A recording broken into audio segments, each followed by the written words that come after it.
Lula e o PT têm sangue nas mãos e tá na hora de serem responsabilizados pelo que acontece na Venezuela.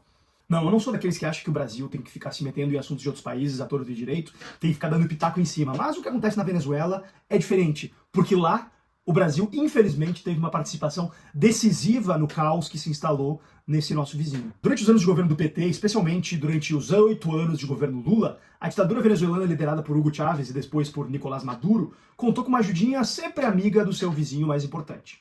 Lula atuou não só como um financiador da ditadura venezuelana, usando, claro, o dinheiro público do pagador de impostos brasileiro via BNDES, mas também como um fiador de Chávez e da Venezuela internacionalmente.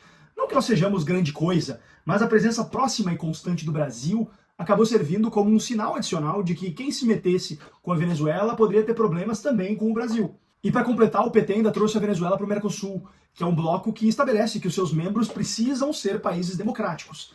E o PT, o governo da Dilma à época, barrou qualquer chance de sanção à Venezuela e as medidas absurdas e ditatoriais que já eram implementadas pelo governo Chávez e depois Maduro, enquanto pôde.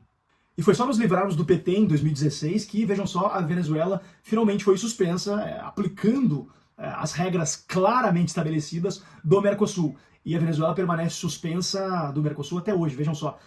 O país permaneceu durante 4 anos como membro pleno do Mercosul e agora já está chegando no seu 9º ano como membro suspenso. É democracia demais, né? E agora, mais recentemente, o Brasil foi um dos mediadores do Acordo de Barbados, assinado no final de 2023, e por meio do qual o governo de Nicolás Maduro se comprometia em garantir eleições livres na Venezuela no ano seguinte. Sem grandes surpresas, Nicolás Maduro seguiu cometendo absurdos e mais absurdos, reprimindo a oposição e deixando claro que estava pouco se importando para o que havia assinado alguns meses antes. No final de semana que ocorreram as eleições presidenciais na Venezuela, o governo chegou a deportar observadores brasileiros e de diversos outros países, supostamente nações amigas, que foram impedidos de acompanhar o processo eleitoral por lá.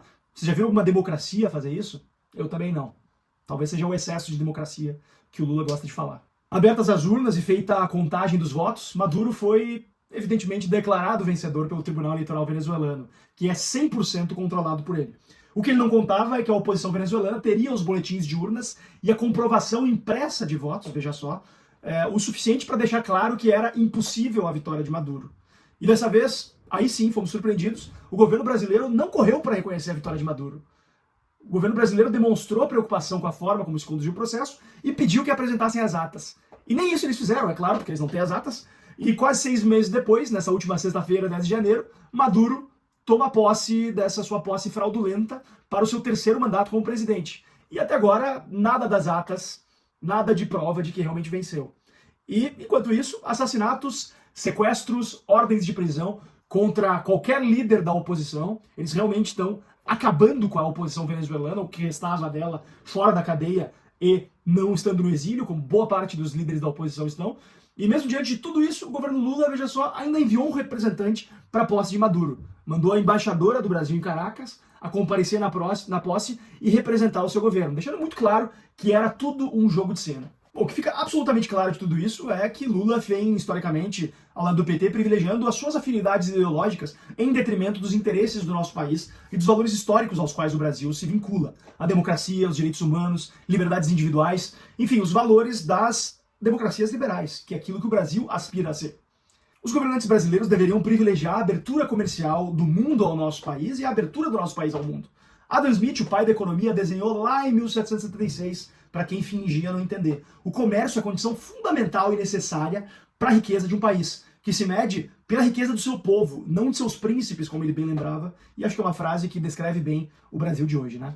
Nós somos a economia mais fechada do mundo entre as grandes nações, apesar do nosso tamanho continental, de sermos uma das 10 maiores economias do mundo e de termos a 5ª maior força de trabalho do planeta, não estamos nem entre os 20 maiores importadores e exportadores do mundo. Por causa disso, o Brasil recebe pouco investimento estrangeiro direto, aprende pouco com boas experiências do exterior e, com isso, naturalmente acaba mantendo a sua produtividade estagnada, o que gera pobreza para a população. O norte da nossa política externa precisa ser a defesa dos interesses do Brasil e não a satisfação dos caprichos ideológicos dos manda-chuvas do Itamaraty e do próprio Lula, que apesar de, como a gente sabe, se fazer de moderado e de amante da democracia, bate continência para as ditaduras mais cruéis e atrasadas mundo afora.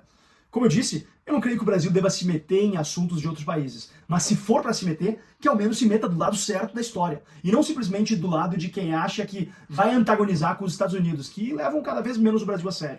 E E não é para menos, né? Basta ver a nossa conduta recente nas guerras da Ucrânia, Gaza e, obviamente, Venezuela. Enquanto a política externa brasileira seguir sendo pautada por esses ideólogos do atraso, nós seguiremos perdendo oportunidades de integração econômica e cooperação militar. O que claramente não perderemos sob Lula, infelizmente, é a oportunidade de ficarmos calados sobre assuntos que não nos dizem respeito. Mas diante de tudo que aconteceu, o caso da Venezuela é diferente. O Brasil precisa se mexer.